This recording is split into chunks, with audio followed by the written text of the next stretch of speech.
Let's make a potholder with the potholder loom. This is an 18 peg loom, and we're going to make the log cabin potholder featuring blocks of 5 in a tabby weave with alternating color threading. This is seriously an easy potholder to weave, except pay attention to the occasional color repeats and changes causing the stripe to change direction. Look at this pattern chart. This is so great. We do have a written pattern that you can get on our website, but we do have this chart designed from Piglet's Potholder Patterns, and this is shared under permission with Creative Commons, and we will have a link to that on our website as well. So stay tuned and we'll make the log cabin potholder together.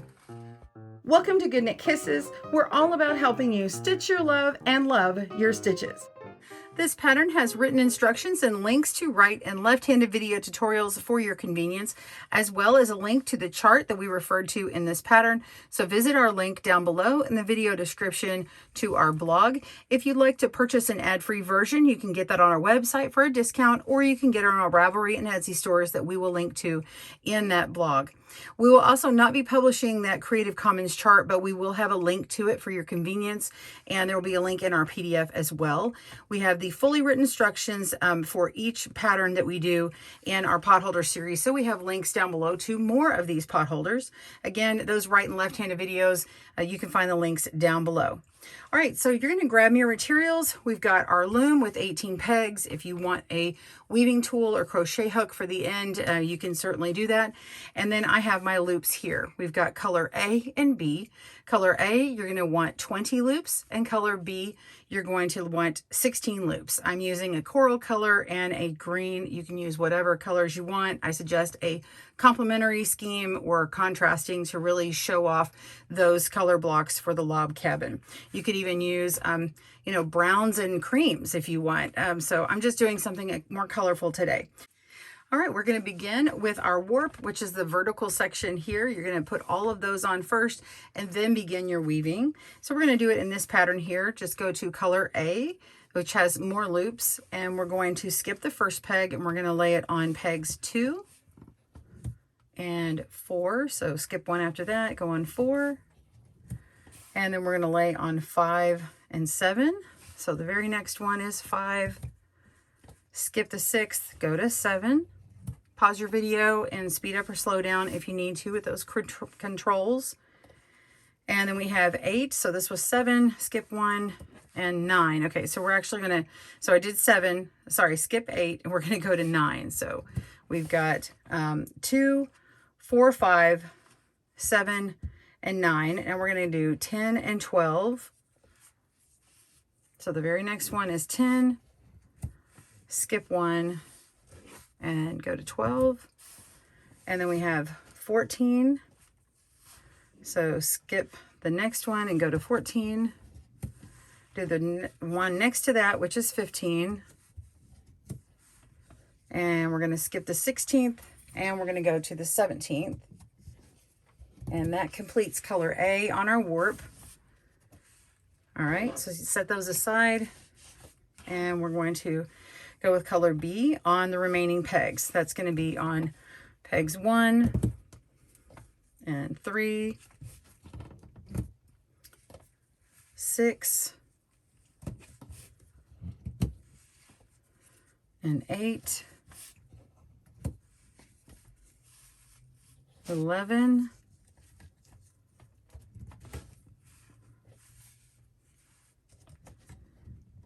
that's 13, and 16,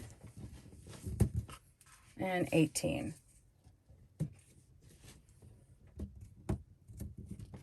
All right, go ahead and finish your warp and meet me back to begin weaving. See you in a moment.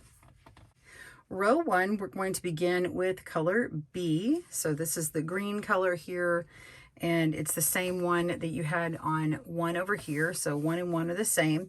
So with B, we're going to weave under over 9 times. So under, place that, go over, under, over, under, over, under, over, under, over, under, over, and continue. Don't pay attention to the colors, just pay attention to every other one you're skipping. And then you should be over on that very last one. All right. Okay, so that is row 1. Row 2 with A, we're going to weave over under 9 times. So go over the first one, under the second, which happens to match in this color case. So it looks like it covers up that B color here. So it creates a little stripe of these two alternating first. So we've gone over under once. Let's do it again. Twice. The third time. Fourth. Fifth. Sixth. Seventh. Eighth. And ninth. So you can see the weaving pattern is just the really simple weaving technique that you've learned before, but it's going to create these stripes, and it's really going to be evident when we continue on. So you're going to repeat that another time. So you're going to repeat for rows 3 and 4, you're going to repeat rows 1 and 2. So with B, just pick up the opposite color and continue that pattern. So you're going under, over 9 times.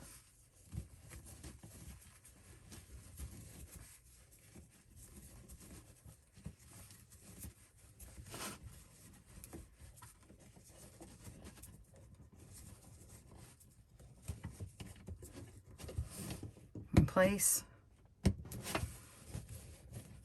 Okay, and then pick up A, and we're going to go over under 9 times.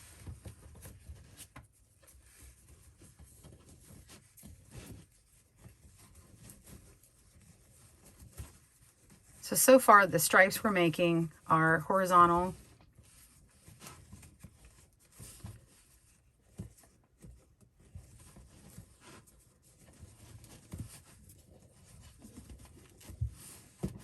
Okay, so we got these horizontal stripes here at the beginning, and then you can see they turn vertical and horizontal and vertical. So now this time we're going to alternate what it looks like. So these first stripes are going to look vertical, and then it'll turn again. So row 5 with A, which is this one, we're going to weave under over 9 times. So this is where you have to be careful and follow the pattern, because you're repeating some colors here. So you're not going every other color. It's kind of like when you did the warp in the beginning, it switches and you'll have 2 of the repeating color and then every other one. So begin with under, over, and then repeat that 9 times. Well, you repeat it 8 times, but you're doing 9 times total.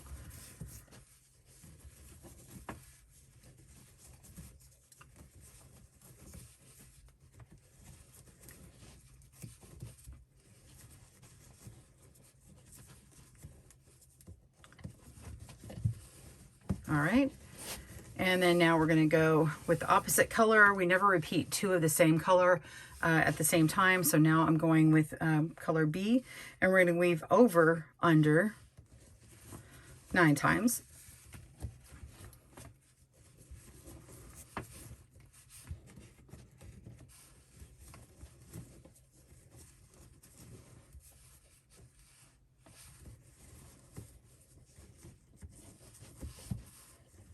If you like this pattern, be sure and check out the other ones in our series. We have just been building up over the last couple of years, and they are just so fun, including the Alice bag, which uses lots of potholders. You can choose your own adventure bag. All right, so now rows 7 and 8, we're going to repeat rows 5 and 6. So with A, we're going to repeat under, over 9 times.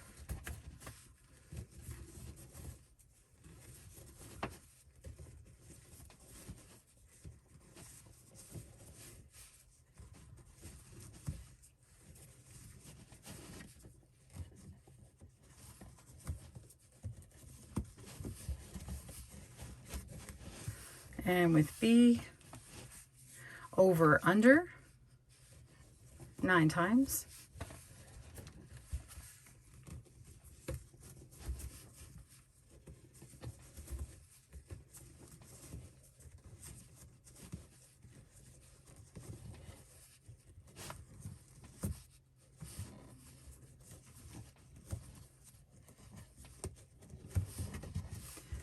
Okay. And we've got rows 1 through 8 and now row 9 with A. We're going to weave under, over. So under 1, over 1 9 times.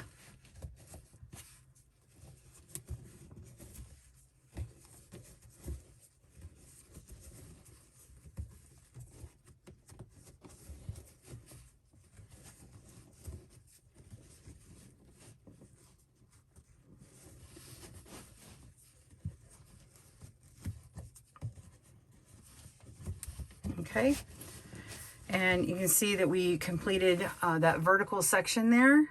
Okay, and now we're going to repeat A with row 10 again, and we're going to weave over under 9 times. So over, under, and this will change up that pattern again.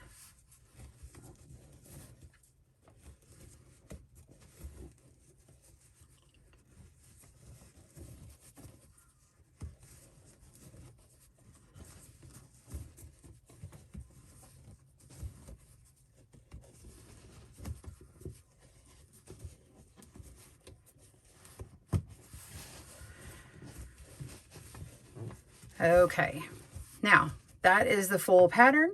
And then you've got rows 11 through 18 where you just repeat rows 1 through 8 up here. So the ones that are different are rows 9 and 10. So now you have these, you can go ahead and repeat that to continue on the pattern. So go ahead and finish those up. I'm going to join you for the last 2 or 3 rows to show you how I work the end if you've never done that before, and you can see this pattern emerge.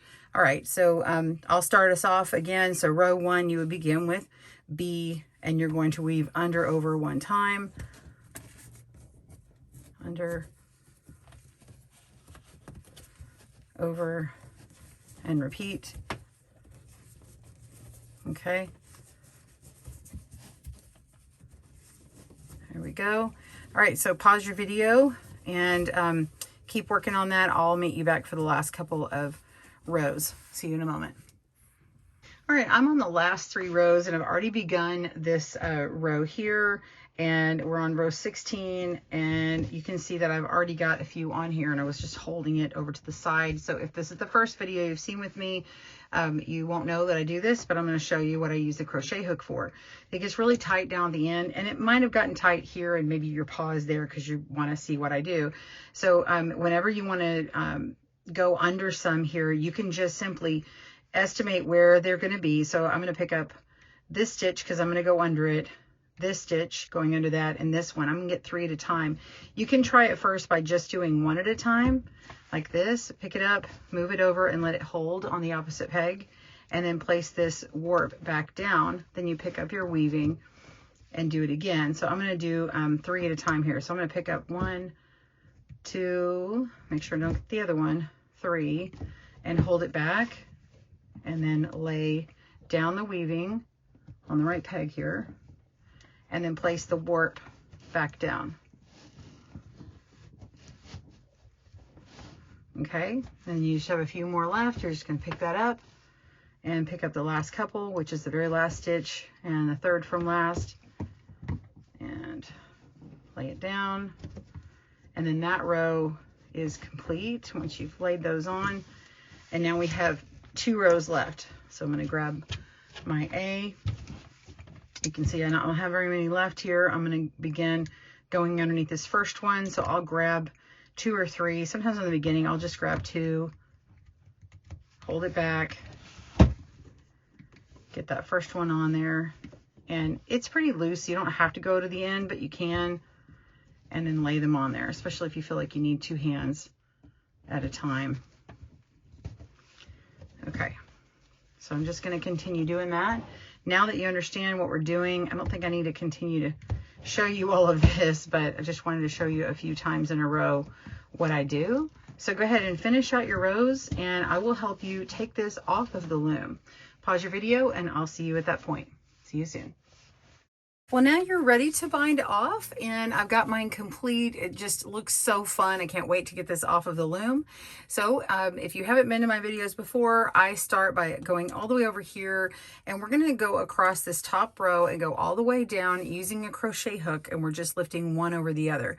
But I actually begin one over from that because it always helps me remember where I need to finish off no matter what the color sequence is. And I don't know, it just does a better finishing job to me.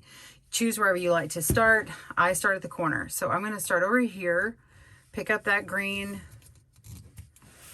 and we're going to pick up this next color on the corner. Okay, lift one through the other. The one in the back goes through, the one in the front, and then go on to the next one. We're going to always go in the same order, picking up the next one and pulling through. You can turn it like that and pull it through, or you can use your fingers. Pick up the next one. Here, I'll use my fingers here, just like that. So if you're not comfortable lifting it up and through like this, because it can get caught sometimes, just use your hands. It's totally fine. All right, so you're just going to continue doing that until you get to the very last loop and you'll pull it through. I'll join you for that last one and show you how to finish it off. All right, so continue on, pause your video, and I'll meet you at this point. See you there. All right, I've got one stitch left on my loom. Pick that up, move the loom aside, and we're going to pull that on through. And we have one loop left. I'm going to go ahead and just straighten this out before I loop through that last one. Just kind of pull on it to hand block it, just tugging the opposite direction, and it flattens it out nicely before I start pulling this loop through. So I technically have one more loop I need to pull through, because you can see that these corners over here are nice and square, and here you can see this first color that I had gone through, and I started on the end, so I'm just going to pull through that. And so you're left with that original green one that we had, and then straighten it out as much as you need right now. And you can still do it after, but I just like to do it now. Okay, so if I take that off, it can come unraveled. So what you want to do is pull through. I like to kind of overstretch that one to give it a little bit of a tug if it's tight, because this one is tight for some reason today, so I'm pulling it a little more. Gonna flip it onto the back, pull it out, and then we're gonna guide it through a similar color. Well, it's the same color, but I'm just going to pull it through. If we had more colors in this, I'd try and find a light color and flip it under there first, and then go under some other loops to hide it. And if I can hide it under one more, I'll go underneath this green here. I kind of just, it depends on how tight this is and where I can get it in. I try and do it at least 2 or 3 places. I've done 2, but I feel like I need another one because this is so tight here. Let's try this again. Okay, there we go. One more. I feel like it's more secure now. And if it's still looped through, I'll get another one in there. Let's do another. And it'll just kind of tuck under. All right, there we go. So we finished. And then now if you've got little hairs left, these little parts, you can just take your scissors. I don't have my good scissors here. I'm going to try these. And just start trimming those long pieces. They're totally fine to do that. That's really all you need to do. So I'd love to know what you think of yours. Which other pot holders have you liked in this series? Or if you want to check out our list and come back and tell me which ones you've tried or which one you want to try next, I would love to hear from you. You can also tag me on Instagram and show me the ones that you've been making. Or if you want to try our Alice bag, which is in memory of my mom, and I designed that bag last year in 2024. Well, this video will be up forever, so if you see one that's made in 2024 called the Alice bag, that's in memory of my mom. And it's such a fun bag. I use it for a utility bag in my car, and it holds everything really great. It's a great beach bag and travel. All right, so this one's mine. I love it. This log cabin pot holder, so fun. I hope you enjoy yours. Have a great day. Happy knitting, crochet, and weaving. Bye, everyone. Thanks for joining us today, where we help you stitch your love and love your stitches. See you again soon.